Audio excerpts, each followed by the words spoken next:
Good morning. കർത്താവിൻ്റെ നാമം എപ്പോഴും വാഴ്ത്തപ്പെടുമാറാകട്ടെ. നമ്മൾ പറഞ്ഞുകൊണ്ടിരിക്കുന്നത് നമ്മുടെ ആത്മീയതയുടെ അടിസ്ഥാനം അല്ലെങ്കിൽ അതിൻ്റെ ഫ്രൂട്ട് എന്ന് പറയുന്നത് കർത്താവിനുള്ള സ്നേഹമാണോ, അതോ ഭയമാണോ, അതോ കുറ്റബോധമാണോ, അതോ എന്തോ ഒരു നമ്മുടെ തൃപ്തിക്ക് വേണ്ടിയിട്ടാണോ, അതോ നമ്മുടെ മനസ്സാക്ഷി കുറ്റപ്പെടുത്താതിരിക്കപ്പെട്ടാണോ? ഇതൊന്നും ആയിരിക്കില്ല. കർത്താവിനോടുള്ള pure genuine love, the deep romantic personal relationship. നമ്മുടെ പെർഫെക്ഷൻ അല്ല കർത്താവ് നോക്കുന്നത്, നമ്മുടെ ജെന്യുവിനിറ്റി എന്ന് പറഞ്ഞാൽ നമ്മൾ പല ആൾക്കാരുടെ മുമ്പിൽ നമ്മൾ പല വേഷങ്ങളും കിട്ടും എന്ന് പറഞ്ഞാൽ പല അഭിനയങ്ങളും നമ്മൾ നടത്തും. നമ്മളവരെ ഇമ്പ്രസ് ചെയ്യാനും അവരെ തെറ്റിദ്ധരിപ്പിക്കാനും അല്ലെങ്കിൽ അവരുടെ പ്രശംസ പിടിച്ചു പറ്റാനൊക്കെ നമ്മൾ പല ഷോ ഓഫ് കാണിക്കും. പക്ഷെ അന്നേരം നമ്മുടെ ഉള്ളിൽ ഒരു പച്ചയായ ഒരു മനുഷ്യനുണ്ട്, അത് നമുക്ക് മാത്രമേ അറിയത്തുള്ളൂ. പക്ഷെ കർത്താവിൻ്റെ അടുത്തെങ്കിലും നമ്മൾ ഈ വേഷം കെട്ട് നടത്തണം. നമ്മൾ മറ്റുള്ളവരെ കാണിക്കാൻ വേണ്ടിയിട്ട് പള്ളിയിൽ പോവുകയോ അല്ലെങ്കിൽ മറ്റുള്ളവരെ ഇമ്പ്രസ് ചെയ്യാൻ വേണ്ടിയിട്ട് ഒരു പ്രാർത്ഥിക്കാൻ അവസരം കിട്ടുമ്പോൾ വലിയ വലിയ വാക്കുകൾ ഉപയോഗിക്കുകയോ ഒക്കെ ചെയ്തു.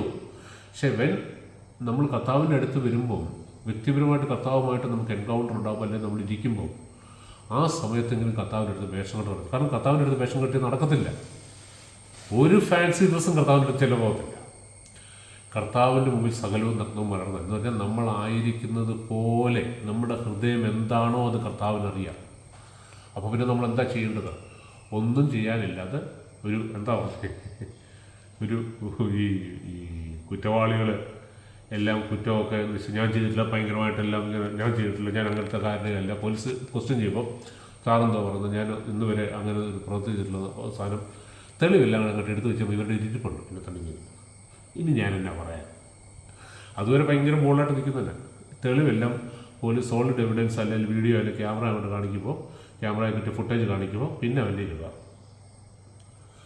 അപ്പോൾ കർത്താവിൻ്റെ സന്നിധി വരുമ്പോൾ ഉണ്ടല്ലോ, ഒന്നും അങ്ങ് പറയാനും ന്യായീകരിക്കാനും ഡിഫെൻഡ് ചെയ്യാനും നിൽക്കണ്ട. വെറുതെ കർത്താവെ പറ്റിപ്പോയി, ഞാനങ്ങനെ. കാരണം ഹീ നോസ് എവറിത്തിങ്. പിന്നെ എന്തിനാണ് നമ്മൾ വേഷം കെട്ട് നടക്കുന്നത്? കർത്താവിൻ്റെ അടുത്തെങ്കിലും നമ്മളത് ജെന്യുവനാണ്. കർത്താവ് എനിക്ക് പറ്റുന്നില്ല, എനിക്ക് ആഗ്രഹമുണ്ട്, എനിക്ക് പറ്റുന്നില്ല എന്നൊരു വാക്ക് നോക്കുക. കാരണം നമ്മൾ കർത്താവിനെ സ്നേഹിക്കുന്നുണ്ടെങ്കിൽ നമ്മുടെ ഉള്ളിൽ നിന്ന് അത് വരും. കർത്താവിനെ സ്നേഹിക്കുന്നില്ല എങ്കിൽ നമ്മളെ പരീശൻ പറയുന്ന പോലെ നമ്മൾ വകുപ്പും ചട്ടവും പറഞ്ഞുകൊണ്ടിരിക്കും. അതങ്ങനെ പറഞ്ഞിട്ടുണ്ടല്ലോ, ദാവീദ് ഇങ്ങനെ ചെയ്തിട്ടുണ്ടല്ലോ, ദാവീദ് പെണ്ണിൻ്റെ പുറകെ പോയിട്ടുണ്ടല്ലോ, അല്ലെങ്കിൽ എന്താ പറയുക, ഓരോരുത്തരെ പറഞ്ഞുകൊണ്ട് നമ്മൾ വകുപ്പും ചട്ടവും പറഞ്ഞിട്ടിരിക്കും. എന്നാൽ യഥാർത്ഥമായിട്ട് നമ്മൾ കർത്താവിനെ സ്നേഹിക്കുന്നുണ്ട്. നമ്മുടെ മനോഭാവം എന്താണെന്നറിയാം. കർത്താവ് എനിക്ക് ഇപ്പോഴും അങ്ങയുടെ സ്വഭാവത്തോട് അനുകൂലരാൻ പറ്റിയിട്ടില്ല, ഇനി എത്ര കിടക്കുക, എന്നോട് ക്ഷമിക്കുക, എന്നെ സഹായിക്കും എന്നുള്ള ഒരു നിലവിളി. അതിനാണ് ബ്രോക്കൺനെസ് എന്ന് പറയുന്നത്.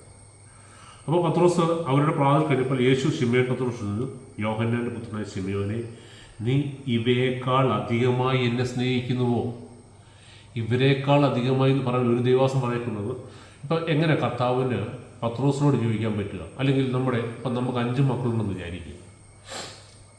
നമ്മൾ ഇളയ കുഞ്ഞിനോട് ചോദിക്കുക, മോനെ നീ ഇവരെക്കാളെല്ലാം അധികമായിട്ട് എന്നെ സ്നേഹിക്കുന്നത് ചോദിച്ചാൽ അവൻ ചിലപ്പോൾ ക്ഷയിക്കുന്നു പറയും. പക്ഷെ അത് ശരിക്കുള്ളൊരു നമുക്കൊരു ആൻസറാണ്. കാരണം ഇവനറിയാമോ ബാക്കി 4 പേരുടെ മൈൻഡിൽ എന്നാന്നുള്ളത് ഇവനറിയാമോ, അവരെത്രമാത്രം സ്നേഹിക്കുന്നുള്ളത് ഇവൻ അപ്പോൾ ഇവൻ പറയും ഞാൻ സ്നേഹിക്കുന്നുണ്ടെന്ന് പറഞ്ഞാൽ അതിൻ്റെ അർത്ഥം എന്താ? അവനാ തീരുമാനിക്കുന്നു. എൻ്റെയാണ് ഏറ്റവും വലിയ. പലർക്കും ഒരു തെറ്റിദ്ധാരണയുണ്ട്, എൻ്റെയാണ് ശരിക്കുള്ള സ്നേഹം. അങ്ങനെ പറയാൻ പറ്റത്തില്ല. ഓരോരുത്തരുടെ ഹൃദയത്തിൻ്റെ അവസ്ഥ അവരവർക്ക് അറിയത്തില്ല, പിന്നെ കർത്താവിനും അറിയാം. അപ്പോൾ ദൈവദാസൻ പറയുന്നത്, ഒരിക്കലും കർത്താവ് പത്രോസിനോട് ഇങ്ങനെ ഒരു ചോദ്യം ചോദിക്കത്തില്ല, നീ ഇവരെക്കാൾ അധികമായി എന്നെ സ്നേഹിക്കുന്നത് ചോദിക്കത്തില്ല. കാരണം അവരുടെ ഉള്ളിലുള്ള സ്നേഹം എന്താണെന്ന് കർത്താവിനറിയാം, പക്ഷെ പത്രോസ് അറിയത്തില്ല. അപ്പം പത്രോസ് എങ്ങനെ പറയാൻ പറ്റുന്നത്? അതുകൊണ്ട് തന്നെ ശരിക്കുള്ള മീനിങ് തന്നെ നീ ഇവയേക്കാൾ അധികമായി എന്ന് പറഞ്ഞാൽ ഈ ലോകത്തെക്കാളും ഇപ്പം നിൻ്റെ മുമ്പിലിരിക്കുന്ന ഈ വലിയൊരു മീനുണ്ടല്ലോ.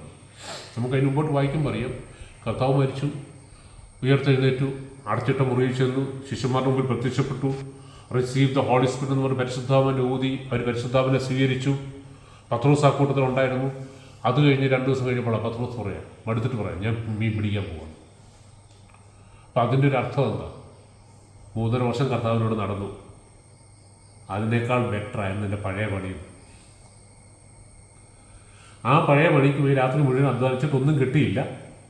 അപ്പോഴാണ് കർത്താവ് ഒരു വള്ളത്തിൻ്റെ വലതുഭാഗത്ത് വലയിറക്ക് നിറച്ചു മീൻ കിട്ടി. അന്നേരം റിയലൈസ് ചെയ്ത് ഇത് കർത്താവ് വന്നത് മനസ്സിലായപ്പോൾ പത്രോസ് വള്ളത്തിൽ നിന്ന് ഡൈവ് ചെയ്ത് മറ്റുള്ളവർ കുറേ വന്ന് ഡൈവ് ചെയ്ത് കർത്താവിനെ എടുത്തു. പണ്ട് ഇതുപോലൊന്നും മീൻ കൊടുത്തതാണ്, പത്രോസിന് കൊടുത്താൽ ഞാൻ അതിനെക്കുറിച്ച് സംസാരിച്ചിട്ടുള്ളതാണ്. കൊടുത്തേച്ച് മീൻ കരയ്ക്ക് വന്നപ്പോൾ കർത്താവ് പറയും ഫോളോ മീ, എൻ്റെ കൂടെ പോരെ, അതെല്ലാം വിട്ടിട്ട്. അന്ന് പത്രോസ് ആ ടെസ്റ്റ് ജയിച്ചു. കാരണം മീനേക്കാൾ വലുതാണ് കർത്താവ് എന്ന് ഉള്ള പ്രൂവ് ചെയ്തു. രണ്ടാമത് വീണ്ടും ചോദിക്കുക, കാരണം ഞാൻ മീൻ പിടിക്കാൻ പോകുമെന്ന് പറയുന്നത് ഒരു നിരാശയിൽ എന്ന് പറഞ്ഞാൽ ഈ 3 വർഷം ഞാൻ വേസ്റ്റ് ചെയ്തു, അല്ലെങ്കിൽ ഞാൻ ഉദ്ദേശിച്ച പോലൊന്നും കാര്യങ്ങൾ നടന്നില്ല. 10 ദിവസം മനസ്സിലെന്തായാലും നമുക്കറിയത്തില്ല. കർത്താവങ്ങ് പോയി, ഇനി ഞാൻ ജീവിക്കണം, മീൻ പിടിക്കണം, അത് മതിയായിരുന്നു. ആ പത്രോസിൻ്റെ ഹൃദയത്തിലെ ആഗ്രഹം അല്ലെ ശൂന്യത മാറ്റാനായിട്ടാണ് ഒരു വള്ളം നിറച്ച് മീൻ കൊടുത്തു, വല നിറച്ച്. എന്നിട്ട് ചോദിക്കുക, നീ ഇവയേക്കാൾ അധികമായി എന്ന് പറഞ്ഞാൽ ഈ ലോകത്തെക്കാളും ഈ മീനേക്കാളും ഒക്കെ അധികമായിട്ട് നീ എന്നെ സ്നേഹിക്കുന്നു. ഇന്ന് കർത്താവ് നമ്മളോട് ഓരോരുത്തരോടും ചോദിക്കുന്നത് തന്നെ. എപ്പോഴും ഓർത്തോണം, കർത്താവ് നമ്മളെ ബ്ലെസ് ചെയ്തിട്ടായി ചോദിക്കുന്നത് കേട്ടോ. നമ്മൾ പലപ്പോഴും തിരിച്ചറിയാറില്ല. നമ്മൾ പലപ്പോഴും പല കാര്യങ്ങൾക്കും നമ്മൾ പ്രാർത്ഥിക്കും. ഈ ലോകത്തിലെ അനുഗ്രഹങ്ങൾക്കും നമ്മുടെ മക്കളുടെ നന്മ, അവരുടെ എഡ്യൂക്കേഷൻ, അവർക്ക് കിട്ടേണ്ട പ്രൊമോഷൻസ്, അല്ല നല്ല ജോലി, ആർക്കും പ്രതീക്ഷിക്കാത്ത ജോലി, നമ്മുടെ സാലറി, നമ്മുടെ ബിസിനസ്, ഇതെല്ലാം നമ്മൾ കർത്താവിനോട് ചോദിക്കും. കർത്താവ് ഗ്രാൻഡ് ചെയ്യും. പക്ഷെ ഗ്രാൻഡ് ചെയ്യുമ്പോൾ അതോടൊപ്പം കർത്താവ് ചോദിക്കുന്ന ഒരു ചോദ്യമുണ്ട്, നീ ഈ അനുഗ്രഹത്തെക്കാൾ അധികമായി എന്നെ സ്നേഹിക്കുന്നോ? പലപ്പോഴും നമ്മളത് കേൾക്കാറില്ല. കാരണം ഈ അനുഗ്രഹം കിട്ടിക്കഴിയുമ്പോൾ നമ്മൾ എക്സൈറ്റഡായി, ആ എക്സൈറ്റ്മെൻറ്റിൻ്റെ പുറത്ത് കർത്താവിനെ അങ്ങ് ഉമ്മ കൊടുക്കുന്നു, സ്നേഹിക്കുന്നു, ഐ ലവ് യു പറയുന്നു, പിന്നെ ഓടി നടന്ന് ടെസ്റ്റിമണീസ് പറയുന്നു, സാക്ഷ്യം പറയുന്നു. കർത്താവ് നമ്മളോട് പറയുന്നത് നമ്മൾ കേൾക്കത്തേയില്ല. പിന്നെ ഈ അനുഗ്രഹം കെട്ടിപ്പിടിച്ചുകൊണ്ടൊരു പോക്കാം, കർത്താവിനെ വിട്ടിട്ടൊരു പോക്കാം. അന്നേരം കർത്താവ് ഇരിക്കും. കർത്താവ് പറയുന്നത് സങ്കടപ്പെട്ടില്ല, നീ ഇവയേക്കാൾ അധികമായി എന്നെ സ്നേഹിക്കുന്നു. ഈ ലോകത്തിലെ നിനക്ക് ഞാൻ തന്ന അനുഗ്രഹങ്ങളെക്കാൾ അധികമായിട്ട് നീ എന്നെ സ്നേഹിക്കുന്നുണ്ടോ? അതോ ഈ അനുഗ്രഹങ്ങൾ നിന്നെ എന്നിൽ നിന്നും അകറ്റിയോ? Just judge. കർത്താവ് അനുഗ്രഹിക്കട്ടെ.